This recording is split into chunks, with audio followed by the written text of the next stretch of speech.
Mesdemoiselles, mesdames et messieurs, bonjour.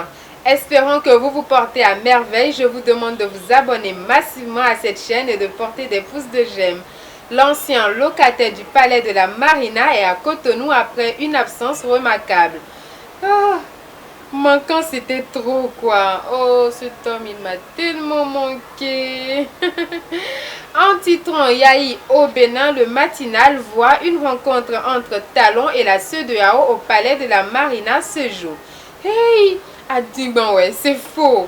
Heureusement, Point Média est là pour nous livrer qu'avec un bain de foule le long du périple, Boni Yahi est reçu en Messie à Cotonou hier. Sa priorité était le peuple, le président Soglo et l'opposition.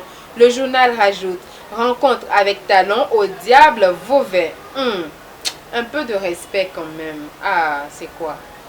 Un peu de respect? C'est du président qu'il s'agit.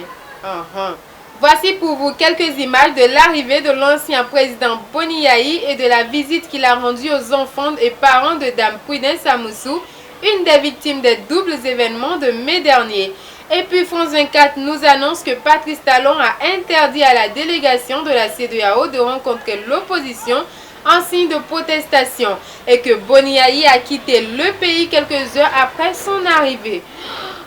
Pour fermer cette page, le Béninois libéré hisse une caricature et révèle que Boni Yahi vient bizarrement de se pendre.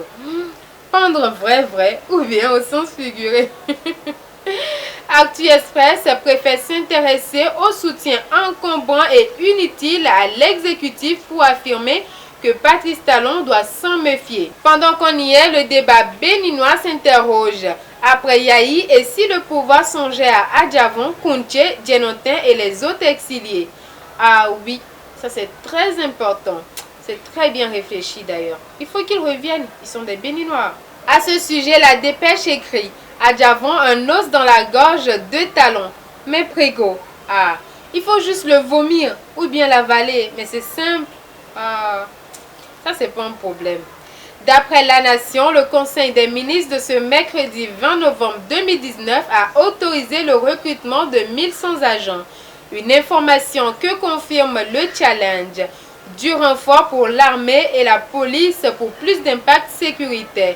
Dans le même sens, l'événement du jour déclare que l'option Talon pour prévenir les accidents est la construction d'ouvrages d'art sur certains cours d'eau.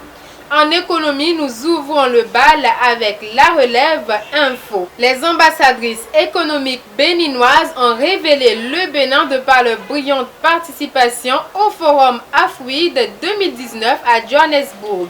Libération parle de la diversification des filières agricoles sous la rupture pour révéler que l'Union européenne accompagne le financement privé avec près de 7 milliards de francs CFA.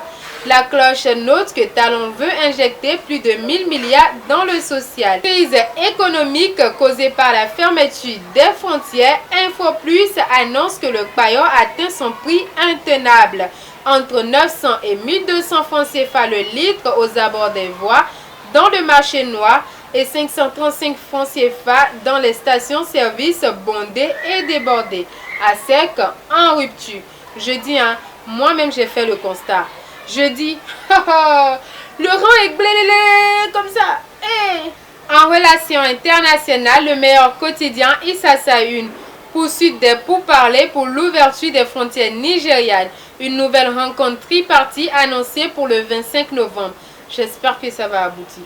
Oh Seigneur, fasse en sorte que ça aboutisse.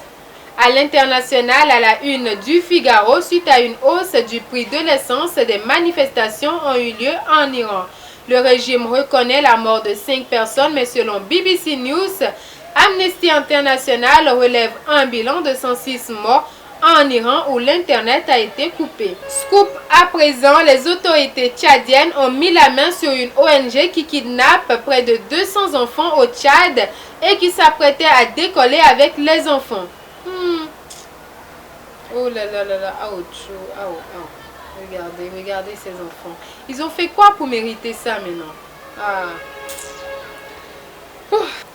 En sport, pendant que la presse du jour nous informe que pour les éliminatoires de la CAN 2021, La colère des sélectionneurs contre le calendrier de la Confédération africaine de football. Nous avons une autre information sport. Didier Drogba, officiellement candidat à la présidence de la Fédération ivoirienne de football. Pendant que Samuel Eto'o lui retourne sur les bancs pour étudier la gestion d'entreprise à Harvard à partir de janvier prochain. C'est avec cette information sport que nous allons mettre fin à cette revue de presse. Merci pour votre aimable attention et pour votre amour pour Rouge Channel.